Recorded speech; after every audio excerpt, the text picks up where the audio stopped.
It's up!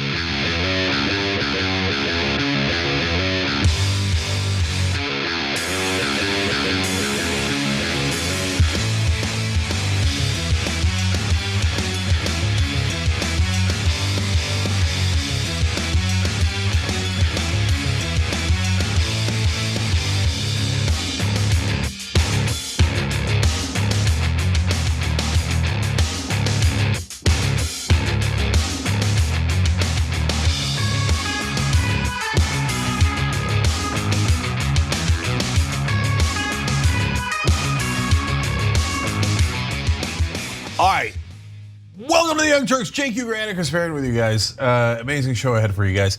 You know how we're talking about Joe Biden became Dark Brandon, right?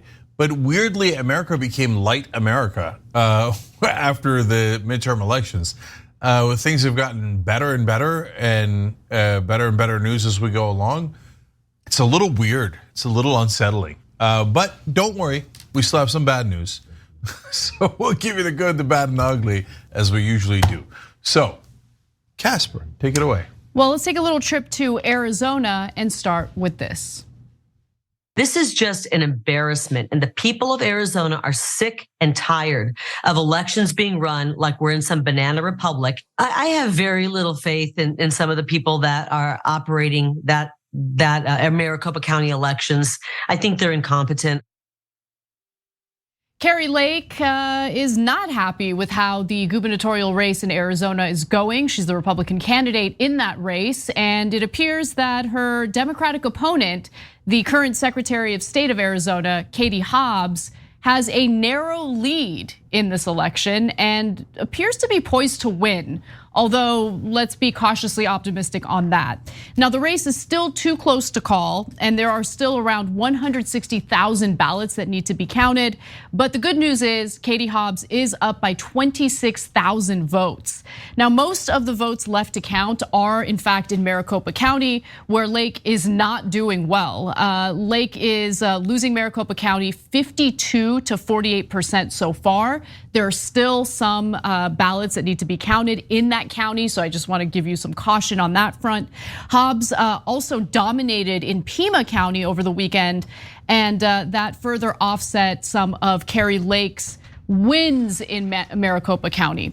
Now, you heard Lake begin the widespread voter fraud, framing, just kind of set the tone as she gets closer and closer to outright losing this election.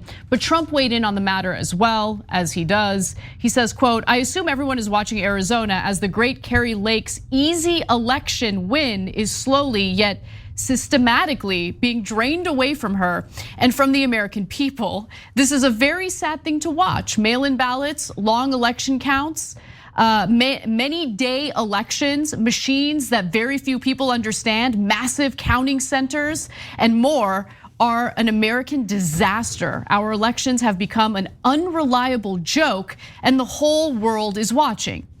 And that, of course, sparked some protests near the Maricopa County area. So many of those protesters showed up, about 100 actually, to be specific, over the weekend. Many in the group of protesters echoed Trump's unfounded claims that he lost the 2020 election due to voter fraud, as they called for the military to intervene in Arizona's election. Some also made baseless claims that the Biden government was targeting Trump supporters, with one unidentified man on a megaphone asking the group to pray for people who are being tortured in cages in DC right now, who were right here with us 2 years ago. And of course, he's referring to the Capitol Hill rioters who were later arrested because of the rioting they engaged in.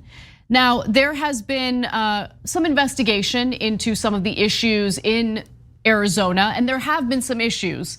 But based on what these investigations have shown, everyone who wanted to vote was able to vote and was able to cast their ballots. I'll give you the details on an analysis that the Washington Post did on that in just a minute. But before I do, I want to turn to Bill Gates, who's the chairman of the Maricopa County Board of Supervisors. He is a Republican, and in regard to claims of voter fraud or irregularities or anything that would throw the election to Katie Hobbs's position, he wants to dispel the notion that any of that is going on. Let's watch. I understand that Kari Lake wants us to move quickly, and a lot of people do. But you know what's more important is that this is done accurately. That is the focus. And that, like for all of these mail-in ballots, that those are signature verified. This is very important to me as an elected official, that only eligible people, only eligible votes are counted. I would think that Kari Lake would be interested in that as well. That's something that I ran on the Board of Supervisors. I support ID at the polls, and all those things, they might take a little bit more time, but it ensures that only those eligible people are voting. There are Republicans and Democratic eyes on everything through the process. And I actually know this from personal experience, because before I was elected to the Board of Supervisors, I actually used to be a Republican lawyer who would come down here and observe this. Back in the 2006 race, it was a close congressional race between J.D. Hayworth and Harry Mitchell. I was down here for days after Election Day. So there you have it. The Maricopa County Board of Supervisors chair, Bill Gates, he is a Republican, and he's saying there's nothing fishy going on. In fact, we're ensuring that everyone who's eligible to vote, who wants to vote, is able to vote.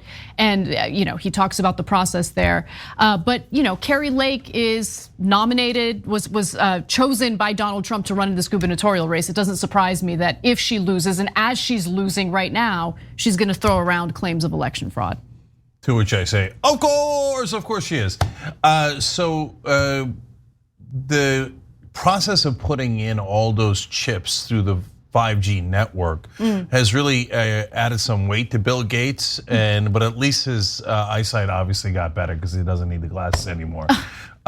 So I just wanted to note that for the record. No, not that Bill Gates. Different Bill Gates. Oh, okay, all right. Anyways, on to serious stuff. Trump listed a bunch of things. Let me just go through them real quick. He said long election counts. Well, I have personal experience with that. I have an excellent personal experience. I ran in an election now 2.5 years ago. They're still counting it. Only 76% of the district reported. Okay, now, does that mean that the fix was in and I'm no way, we don't accept it? We have a mini revolution in the 25th, now 27th district of California? Maybe. No, it depends on the situation. Now, how much did you lose by? Could you make up the votes? Why is there a long count, etc.? So you can have a terrible, some states are great at counting. Funny enough, I mean, it's deeply ironic after 2000, but Florida is really good at counting, okay? They really are. Yeah. And their results almost right away. Yeah, and that was true before Ron DeSantis. In fact, his election, the first one where he barely won against Andrew Gillum, was a very well-run election. And I hate to say that because it was Republicans running it, but good on them, great, wonderful. So we're fair and honest about it. Etc. California, it takes forever and ever and is absurd with the long election counts. But that doesn't mean that they're taking all that time to cheat. Right. That's a completely different thing. And with right wingers, their inability to do nuance is just stunning. So for example, a lot of people will say, oh yeah, how about Hillary Clinton? She was also a sore loser. No, those are two separate things. Hillary Clinton arguably was a sore loser, but she said, oh, the reason I lost is because of XYZ. She didn't say I didn't lose. Trump is not really the president, I'm actually the president, and you should storm the Capitol and try to remove him by force. Right. Giant difference. It's not even really, you can't even almost call it nuance, it's such a big difference. But the Republican mind has a difficult time grasping it. Yeah. They're like, what, it's the same thing, isn't it? No, it's not at all the same thing. So, and then I was against Hillary Clinton and I'm against Donald Trump. So I'm unbiased in that regard. And so now he says machines that are hard to understand. Well, maybe for you. Exactly. That's exactly what I was gonna say. Because for Trump, everything's hard to understand. He doesn't, as we're gonna show you later in the show, he doesn't understand anything about the law, the Constitution. Who knew healthcare would be this complicated? He literally said that. Everyone knew except you moron. Anyway, and then finally, massive county centers, he says, is a problem. What does that mean? Yeah, what do you want them to be smaller? But then you'd have to have more of them because you have to count the votes no matter what, and there's a lot of votes. Cenk, so massive counting centers are a problem because of why? Why would that be a problem? He's just so honestly unintelligent. The fact that people take him seriously is one of the most depressing things about America.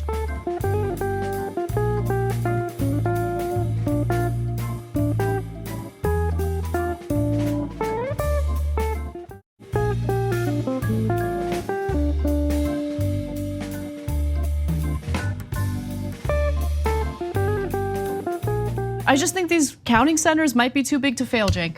They're just too big to fail. No, I know. He is reeling right now. The Republican Party has turned on him. Some of his closest allies have turned on him. We're gonna talk about Mo Brooks, who ran for Senate and had his endorsement taken away from Trump. Later on, he ended up losing that Senate race. But nonetheless, the party seems to be furious at the fact that they performed so poorly during the midterm elections, especially against a Democratic president who is not popular. Let's just keep it real. So Trump doesn't like being blamed, even though he certainly deserves the blame. And we'll get to more details about all of that in just a bit. But I think it's also important to debunk one of the biggest lies that we're hearing from Kari Lake et al. About how there were issues at some of these polling places. And these polling places tend to be in areas that are heavily Republican. So there's something fishy going on. But fact of the matter is, the polling places that did have some issues are not overwhelmingly Republican areas. And the Washington Post did an analysis on this that I think is telling. So let's talk about that. As they write, the voting locations that experienced problems on election day in Maricopa County, home to more than half of Arizona's voters, do not skew overwhelmingly Republican. The finding undercuts claims by some Republicans, most notably Kari Lake, the GOP nominee for governor, and former President Donald Trump, that GOP areas in the county were disproportionately affected by the problems, which involved a mishap with printers. So basically what happened with the printers was they were printing the ballots with ink that was too light to read. So individuals who were impacted by this were told of the problem and they were able to vote and fix the error. Now, starting on election day, printers at 70 of the county's 223 polling sites produced ballots with ink that was too light to be read by vote counting machines, which caused ballots to be rejected. That forced voters to either wait in line, travel to another location, or deposit their ballots in secure boxes that were transferred to downtown Phoenix and counted there. County officials say no one was denied the right to vote. And just to kind of break down the notion that these voting centers were in predominantly Republican parts of Maricopa County, that's not true. The proportion of registered Republicans in affected precincts, about 37%, is virtually the same as the share of registered Republicans across the county, which stands at 35%. In fact, there were actually problems at locations and precincts that skew heavily Democratic. Of course. They included 2 elementary schools in East Phoenix and a health center in South Phoenix, all locations where the share of Democrats outnumber Republicans by about 40 percentage points. Yeah. So look, the right is, and Kari Lake and Donald Trump being the biggest problem here, most spectacular examples. They never bothered to give you real evidence or facts to back up what they're saying. So for example, I don't think Secretary of State should oversee their own elections. So that means Katie Hobbs in this race should not have overseen the governor's race, in my opinion, okay? Even though she's a Democrat, I think it's a bad idea, okay? Now, I also think it's a bad idea when Republican Secretary of States oversee their own elections, like Brian Kemp in Georgia. Right, that's right. So we are pretty much the only show you'll ever find that's fair about that. Well, MSNBC will say, oh, of course, Katie Hobbs should do it, but Brian Kemp shouldn't. Fox News will say the exact opposite, right? So, but then when you talk about why they shouldn't oversee their own elections, then you have to come with evidence as to the problems. So for example, Brian Kemp did voter purges, not this time around, although he did do it this time around too, but pretty spectacularly the first time around when he won a razor-thin victory over Stacey Abrams, and those voter purges probably very, very likely made the difference in his own victory. That's outrageous, right? Whereas with Katie Hobbs, they're just like, well, she's in place and she shouldn't be. And it looks like the Democratic districts were more discriminated against than the Republican districts, as always. So we have no evidence, but we're just gonna yap anyway. Yeah. Which is right-wing 101. And then finally that gets to the other point that I wanted to make, which is that when you have the voter purges like that Kemp did, the Democrats justifiably go nuts and go, this is outrageous, right? But nothing ever comes of it. But when you have like the tiniest little issue in a Republican area, oh my God, the toner cartridge was a little low. It didn't actually affect anybody's votes, right? Right. But it inconvenienced some Republicans. They're like, oh my God. And it's a federal case and everybody's like, should we do something? Should we not do something? It all goes all the way up to the ex-president and it becomes like this national issue. Should we address it? Whereas the voter purges continue unabated. Nobody's ever done anything about it. And those are legitimate voters. Not all of them, but a lot of them are legitimate voters that they're just dumping off the voter rolls. And then when they go to vote, they can't. Right. And not a peep about fixing that. No, you're exactly right about that. And someone had responded to, like, over the weekend, we learned that Democrats will continue to control the Senate. Slim majority, as always, but nonetheless, they still have control of the Senate. And there was some commenter on Twitter who was losing his mind about it, claiming that there was widespread voter fraud, of course. And someone responded to him with, I think, the best line that I wish all politicians would keep in mind when they feel the temptation to weigh in on alleged election fraud that they have no proof of. Lose with dignity. Just lose with dignity, okay? It's ridiculous that we're gonna keep going through this process over and over again as Republicans lose. The other thing that I wanna kind of look into as the dust settles is, a lot of these elections were very close. And I'm wondering how much of an impact people who died from COVID has had on these races. I'm talking about specifically the close races. That is an excellent point. That's a point we made before the elections, but I forgot about it. Yeah. And you're right, it could, guys, we've shown you some evidence before. We'll bring it back for you guys and probably do another story about it at a later time. Where the number of people that died in red states that would not have died if they had the same policies as the blue states. And that number is significant. And so it's in the tens of thousands in some of these states. It could make all the difference. That could make all the difference in Arizona. It could make the difference. It might have made the difference in the Nevada Senate seat. It could certainly have made the difference in Georgia.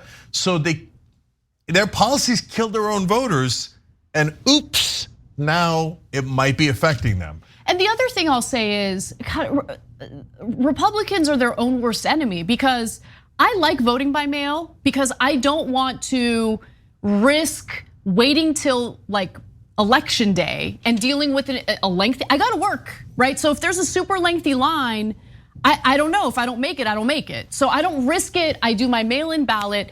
Whereas Republican voters are told over and over again that there are all these issues with mail-in ballots. Don't vote by mail, make sure you show up on election day, vote in person.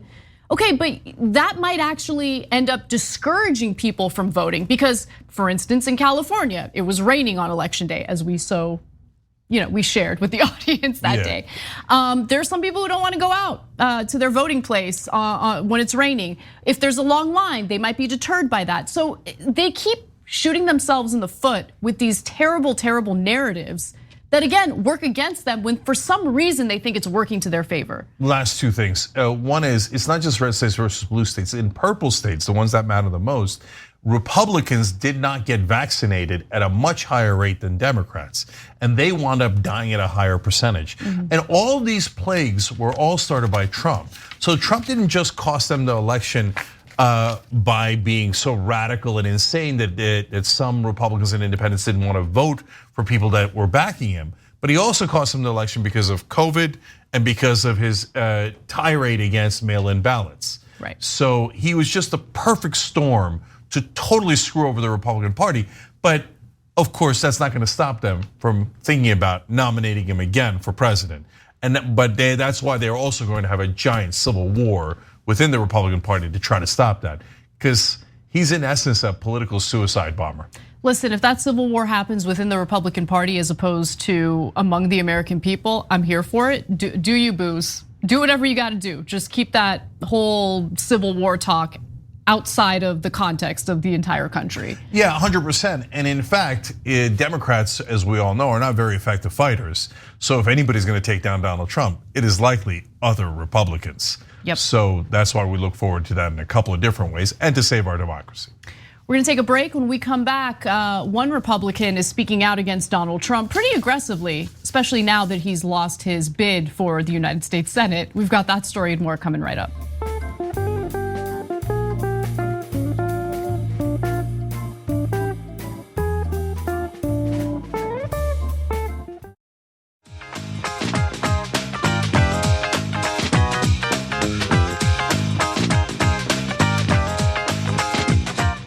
on the Young Turks. Cenk, Uygur, and Kasparian. George Smith with you guys. George, of course, just joined. You're awesome, George. Forward. All right. Well, following the Republicans' poor performance in the midterm elections, the nails come out, and Representative Mo Brooks, who did not win his bid for the United States Senate, is speaking out against Donald Trump, blaming him for the massive Republican losses. He told AL.com, quote, "It would be a bad mistake for Republicans to have Donald Trump as their nominee in 2024. Look, let's just pause for a second, because there seems to be this disconnect among the Republican establishment, meaning political leaders within the Republican Party, versus the Republican base, meaning the voters. It's not that the establishment gets to choose who the Republican nominee is. It's up to the voters to make that decision. So I just want to make that clear, because it seems like the way Republican politicians have been talking about the possibility of Trump being a nominee in 2024 is like, we got to put a stop to it. Well, you can't put a stop to it. Let me give you the rest of his comment. He says, quote, "Donald Trump has proven himself to be dishonest, disloyal, incompetent, crude, and a lot of other things that alienate so many independents and Republicans. Even a candidate who campaigns from his basement can beat him," he claims. Now remember, Mo Brooks was a Trump loyalist. He gave a speech right before Trump's rally on January 6th. He repeated some of the election lies that Trump was spewing following the 2020 presidential election. But later, when Trump asked Mo Brooks to get more involved in overturning the results of the election, Brooks wanted the country to move on. That's when Trump kind of lost his love for Brooks. And at that point, Donald Trump decided to snatch his endorsement of Mo Brooks in his Senate bid away from him. And I don't know how much of a difference it made, but as you can tell, Brooks has lost his bid for the United States Senate. Now, earlier this year, Brooks said Trump had been asking him to rescind the 2020 election results, remove Biden from office and return him to power, meaning return Trump to power. Brooks said he told Trump that no provision in the Constitution would allow that. Trump threw a fit and withdrew his endorsement, claiming the far-right lawmaker had gone woke. Okay, so Mo Brooks is a really interesting cat. Is he? So Lauren Windsor got taped one of his campaign stops where he explained in great detail, and actually explained it perfectly, how corruption in DC works. And he explained how you have to have about $1 million from a corporation to buy a chairmanship in the House and the Senate. And then you owe that corporation and you must give whatever they want. And he literally said it's a quid pro quo. I've never seen a better explanation of bribery and corruption in America than what Mo Brooks gave. But the funny thing about Mo Brooks is he's only honest when it's the last resort. He gave that speech at a campaign event when Trump had already pulled his endorsement and Mo Brooks's numbers had then nosedived. And it did make a difference. There's no question it made a difference. And Tommy Tuberville had taken the lead. And then when Mo Brooks started being honest and giving speeches like that, he actually climbed back up and got competitive and barely lost, okay? Without Trump, interestingly.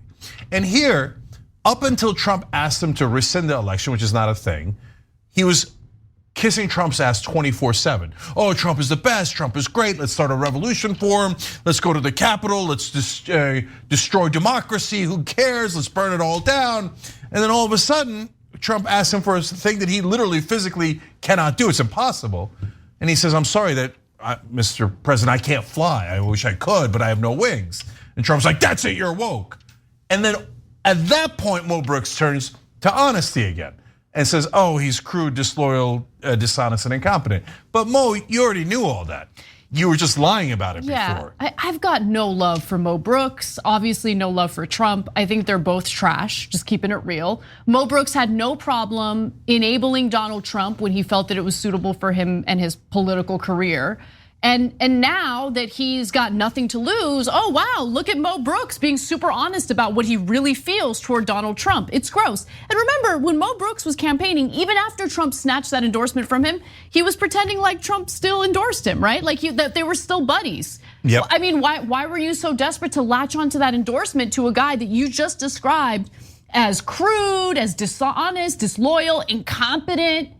I mean, it seemed like you wanted that endorsement from an incompetent buffoon so badly, Mo Brooks. And this is the problem I have with politicians, not just Republican politicians. I see this on both sides of the aisle. Self-interested, narcissistic egomaniacs who couldn't care less about their constituents. They only care about political power so they can enrich themselves. So I'm glad Mo Brooks lost. He deserved it. And I'm glad Donald Trump lost. He certainly deserved it. 100%. And the last thing is, Trump's such a dum-dum. There is no such thing as rescinding an election. It's not a thing that even exists. It's like, hey, you can say Mike Pence had a ceremonial role, and so he can't actually say Donald Trump won like Donald Trump wanted him to. But at least he had a role where he gavelled something in, and he could have said a bunch of lies and confused people. So there was like a quarter of a process for that. For rescinding an election that's not in any law, it's not in the Constitution, even if you wanted to, how would you do it? Because it doesn't exist. But he's so stupid that he doesn't realize that. He doesn't realize you need a law to be able to do something like that. Guys, do you understand how pathetic that is? And then he gets mad at Mo Brooks and throws him under a bus, even though Mo Brooks was one of his top allies. He gave a speech on January 6th. And he told people to go to the Capitol. It doesn't get any more of an ally than Mo Brooks. And he's like, because you won't do a thing that doesn't exist, I'm gonna call you woke now. I'm gonna take back my endorsement. Just one of the dumbest people that has existed in the United States of America. My read on it's a little bit different, Cenk. When has a law or a lack of law stopped him before?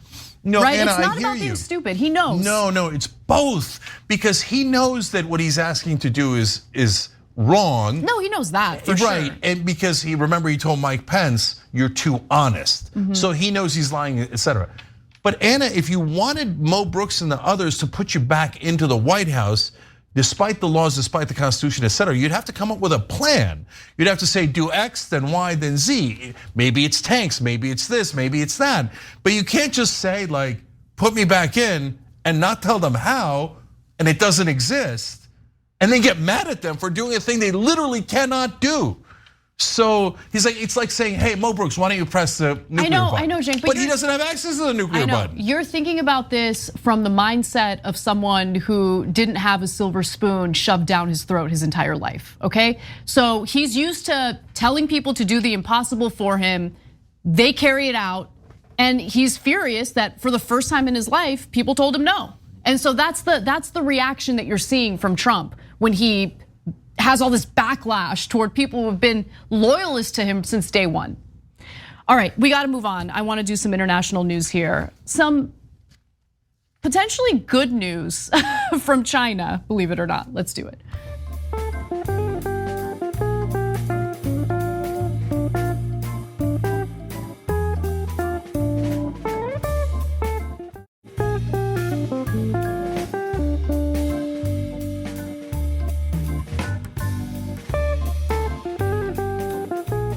Do you believe China is preparing, intending to invade Taiwan at some point? And what warnings did you issue to President Xi if he were to take such action? Well, to answer the first part of your question, I absolutely believe there need not be a new Cold War. There you have it. You have President Joe Biden discussing his meeting with China's President Xi Jinping.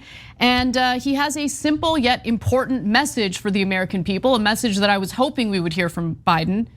I absolutely believe there need not be a new Cold War. Let me read that again. I absolutely believe there need not be a new Cold War. Now, this was following a 3-hour-long meeting that President Biden had with the president of China. And it was the first time they met in person since Biden was elected as president of the United States. Both presidents luckily stressed in their opening remarks the importance of face-to-face diplomacy. Yes, more of that, please, and expressed hope that they could get the US-China relationship back on track in a more diplomatic way. Now, this was, again, the first time that they met. They've had 5 phone calls ever since Biden was elected. The last time they met in person was actually in 2017. Now, this message of diplomacy is certainly a welcome message considering the brewing tensions between the two global powers. Biden said he did not believe a Chinese attack on Taiwan was imminent. While Xi had recently consolidated power in China, Biden said that, quote, "I didn't find him more confrontational or conciliatory. I found him the way he's always been, direct and straightforward." And we have a few more details from Biden in regard to his meeting with China's president. Let's watch. It was clear. He was clear and I was clear. It will defend American interests and values, promote universal human rights, and stand up for the international order and work in lockstep with our allies and partners. We're going to compete vigorously, but I'm not looking for conflict. I'm looking to manage this competition responsibly. And I want to make sure that every country abides by the international rules of the road. And we discussed that. The One China policy, our One China policy has not changed. We oppose unilateral change in the status quo by either side, and we're committed to maintaining the peace and stability in the Taiwan Straits. It was also clear that China and the United States should be able to work together where we can to solve global challenges that require every nation to do its part. So just two more statements, one from Biden, the other from President Xi. Biden says, "The world expects, I believe, the United States and China to play a key role in global challenges from climate change to food insecurity, and for us to be able to work together. The United States stands ready to do just that." Now, I'm gonna explain why I believe this message of diplomacy is sprouting from the meeting that he had with the president of China. But first, here's a statement from President Xi. He says, "China-US relations currently face a situation that is not in the interests of the two countries, their peoples, or the expectations of the international community. As the leaders of China and the United States, we must take the helm and steer the bilateral relationship in the right direction." So what is the motivating factor behind this diplomacy?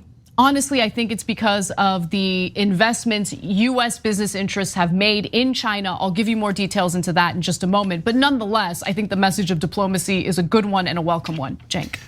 I actually think Joe Biden's done a pretty good job with foreign policy, maybe even excellent. So he withdrew from Afghanistan despite the entire establishment not wanting to leave. They pummeled him for withdrawing, but that was definitely the right move. No one gives him credit for that. They should give him a ton of credit for it. Number two, the Ukraine war so far has been handled brilliantly, in my opinion. He's gathered up all the allies. They're on our side. Russia's reeling, yet we have not had too many downsides to it other than what was inevitable with the gas prices going up. That was just the nature of the war, and he had nothing to do with it. In this case with Xi, I think he's striking the right tone. He's not being overly conciliatory, but at the same time, he is not needlessly antagonistic. Pelosi did not do a good job, and when she went to Taiwan, it wound up creating more hostility. And Biden is now bringing that down, which is the exact right thing. And we need to be able to be firm with China while still facilitating trade. And the more trade that we do, the less likely we are to have a physical conflict, because that will stop the trade and hurt both economies, and China knows that. So far, I would say really good work by Biden on this count. Yeah, I think this meeting was an important one, and I'm happy with Biden's messaging following the meeting, right? The thing with Biden is sometimes when he speaks off the cuff, without thinking ahead of time, without thinking before he speaks, he says things that could actually lead to more tensions, and that has happened with China before, where he made it seem like we were gonna invade China if it invaded Taiwan, for instance. In this case, he is being conciliatory while also noting that the United States is against the One China policy, which of course China wants to have control over Taiwan, and the United States is against that. But I think a lot of this diplomatic talk does stem from the fact that we are still, like, our economies are intertwined. We still rely heavily on China for trade, as you mentioned earlier. And Janet Yellen, who's the Secretary of the Treasury, actually just gave the whole game away, in my opinion, with her comments. So let me give you her statement. She says this: The meeting today is intended to stabilize the relationship between the United States and China and to create a more certain atmosphere for US businesses so they understand what to expect. And then she says later, quote, "We want a more secure and more resilient supply chain, but certainly over a wide range of commercial activities and US firms doing business in China, that's certainly not something that we are intending to hamper." Right? So I think, again, US business interests being heavily invested in China has a lot to do with the more diplomatic tone following this meeting, but I don't care. Like, diplomacy is the way to go. We don't want another Cold War, and I think it's important for Biden to say that, and he did say that clearly. So last thing on this is, look, Joe Biden serves the corporate world pretty much 100%. So that's our issue with him. So you heard me giving him credit on foreign policy. On domestic policy, that's why he never passed anything that really winds up helping you guys. If it does, the first giant corporations get the money and then maybe it trickles down to you. That's neoliberal policies 101. So, but in this case, it's terrible when they let the corporations write our trade agreements and outsource all of our jobs, and Biden is in favor of that. But we're not doing that right now. That was done earlier, unfortunately. But the corporate world, the one upside is they want stability in the world so they could do more business, because violence and war winds up preventing business and costing them money. Now, it doesn't cost every industry money, and ironically, we now have a battle not between countries anymore, but between companies. So the oil companies and the defense contractors want more war because they make money from more war. But all the other businesses lose money in wars, so they don't want war. So they're kind of battling to bribe US politicians more amongst each other.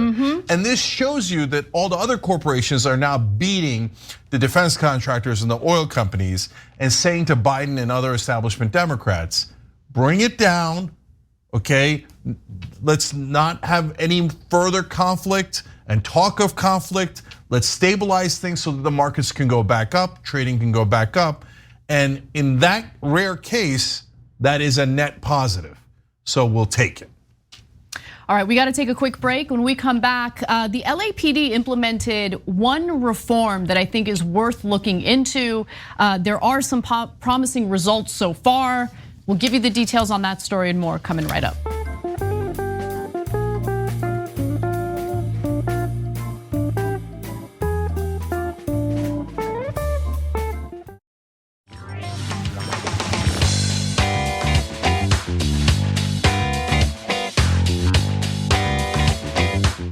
All right, back on TYT, Cenk, Anna, and Kyle shares with you guys. Kyle, thanks for joining. We appreciate it, brother.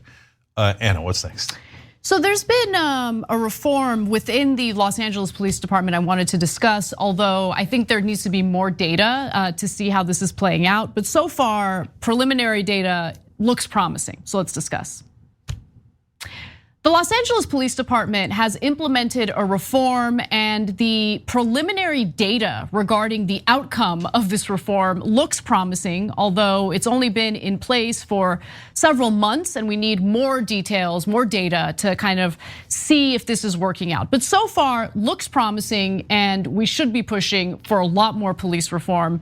So let's discuss what this is about.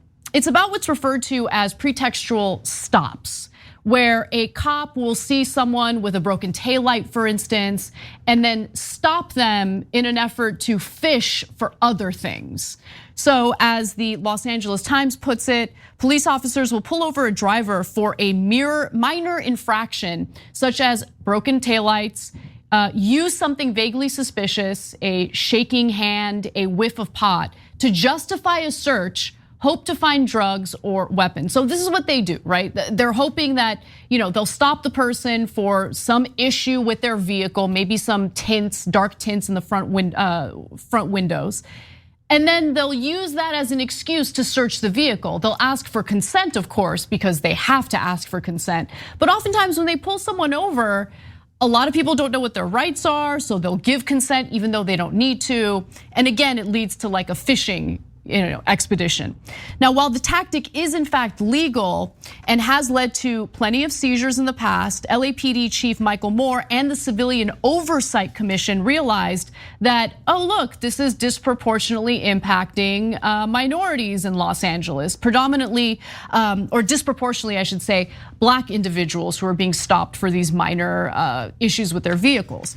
One widely cited study of nearly 100 million traffic stops by researchers from Stanford University and New York University found that Black drivers were searched 1.5 to 2 times more often than white motorists, even though whites were more likely to be in possession of drugs, guns, or other contraband. Now, that analysis was looking at data nationwide, not just Los Angeles, but Los Angeles has similar findings. Under a policy approved in March, though, officers now must have a reason to suspect a more serious crime is afoot before initiating these types of stops. And they're required to record their reasoning on body cameras before the stop. So they have to clearly state what they're stopping the individual for and why they suspect that there's a bigger crime taking place. Now let's look at the results, right? Because again, this was implemented in March of this year. We have some data, some preliminary data showing how this is working out, and it does appear to be promising.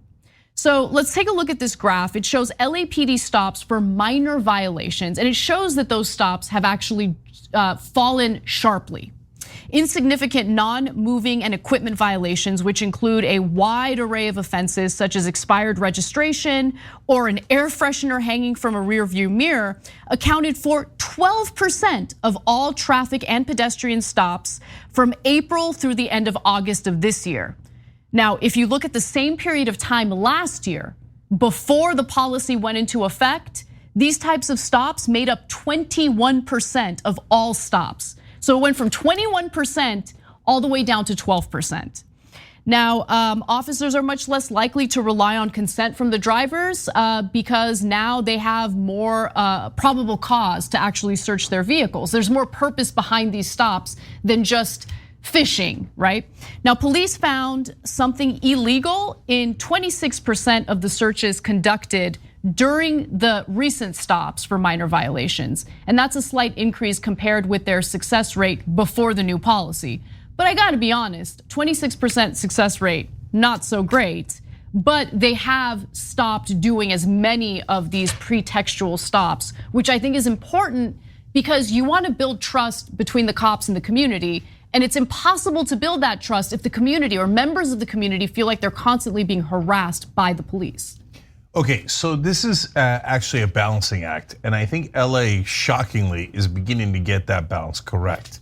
So there are people on the left who say, no, they need to go further. I'm gonna explain that position in a second. But first, I wanna point out 2 things here. When we did hundreds of stories against racial profiling here at TYT, we would tell you that it's not just immoral, it's ineffective. And that study from Stanford shows it brilliantly. I've never seen a study that has 100 million data points. One of the largest studies I've ever seen in my life. And it shows you unquestionably that basis the percentage of the people that they pulled over, whites had more contraband.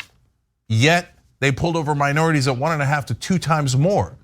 That's unbelievable. That's just, and it shows you not only are you targeting the wrong people, not only are you doing racism and then dividing the country because of that, but it's also not working, right? And so in this case, then you put it into implementation, say, hey, stop doing that, and have a good reason for stopping people, and boom, the amount of contraband that's seized goes up, not down. So as a percentage, certainly, and so. That's great. That means they're becoming more effective at finding the actual bad guys.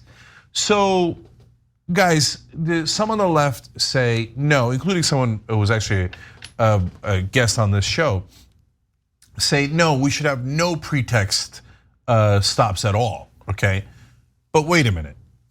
Pretext doesn't mean just nonsense things like, oh, you had an air freshener and technically that's illegal. What LA is doing in this case is saying, yeah, don't do that anymore, okay? And you have to justify it based on real reasons. One way of explaining that is behavior profiling versus racial profiling, right? And so if you have real reasons, driving erratically, there was a nearby burglary with a same make of vehicle, same color, etc. Well, then that's behavior profiling. I think that makes perfect sense. Racial profiling, again, is not only immoral, but doesn't make sense.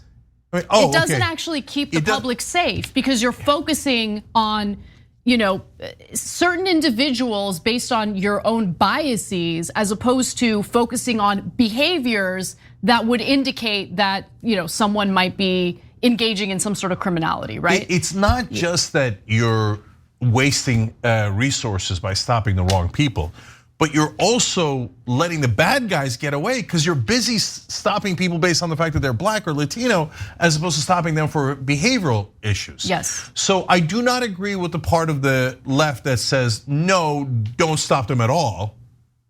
I don't think that makes any sense for my way of thinking.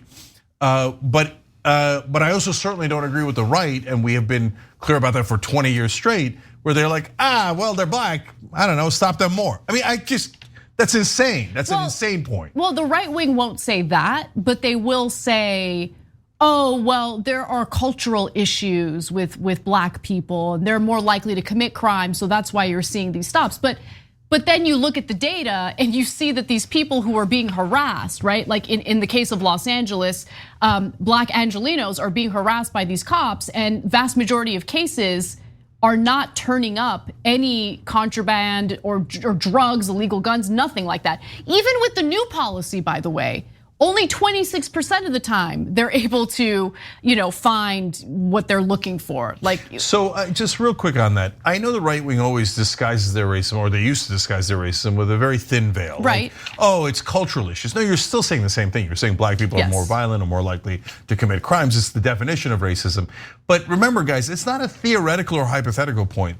The right wing racist policy is what is in place throughout the whole country.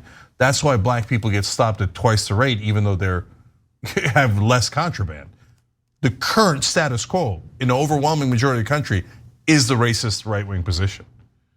One final data point that I wanted to bring up, but I think that there are some issues with this data, which is why I want to bring it up. So I mentioned that now with these pretextual stops, there's a higher percentage of illegal materials found in the vehicles, right? However, overall, police made 2,990 fewer seizures of illegal items from April to August this year compared with the same period last year. That decrease includes 374 fewer firearms and 1,693 fewer seizures of drugs, the analysis shows. Okay, I care more about the firearms issue than someone being in possession of drugs. By the way, I mean, right now you can see people literally doing illegal drugs on the streets with nothing happening, right? So the drug part, let's just take that out. The legal guns, I find that to be a huge issue because there's increased gun violence, not just in Los Angeles, but all across the country, we know that. Now, the thing is, I don't think it's fair to say, well, there's fewer seizures overall, because there's also fewer deputies right now. There's like a huge shortage of deputies, not just in Los Angeles, but all across the country. So I think that could be having an impact on the lower number of seizures, not this reform policy, which I think so far looks pretty good. And I wanna see how it plays out as we gather more data. Yeah, and some reform policies work, some don't. But this one looks like a win-win. So you're ending, or you're going a long way towards ending the racism, and as a percentage, you're getting much better policing so that the community is safer. It has not gotten to the point where it has affected the culture, as the Los Angeles Times explains. Folks that live in minority areas still feel both things, by the way. They still feel that they're more heavily targeted than white areas, but it's only been in place for about half a year so far, so you have to give it more time to do that. But by the way, they're also worried that there's less policing in their areas. So, and it's not necessarily related to this, it's more related to the issue that Anna brought up, which is that in LA, there's just way less cops these days because of all the turnover issues, et cetera. And so you've got to be able to do policing while at the same time being fair to everyone. And it takes a long time to build trust with the community after decades and decades of high profile stories of the police using excessive force and brutalizing, members of the Black community, Latino community. It's gonna take some time, but we gotta start somewhere. And again, it looks like this particular reform is already showing some promising results. All right, we gotta take a quick break. That does it for our first hour. When we come back for the second hour, we'll talk about how Trump appears to have succeeded in getting the IRS to do these pretty nasty audits of his political enemies and rivals. Later in the show, we'll also discuss Elon Musk at war with Bernie Sanders. That and more coming right up. Stick around.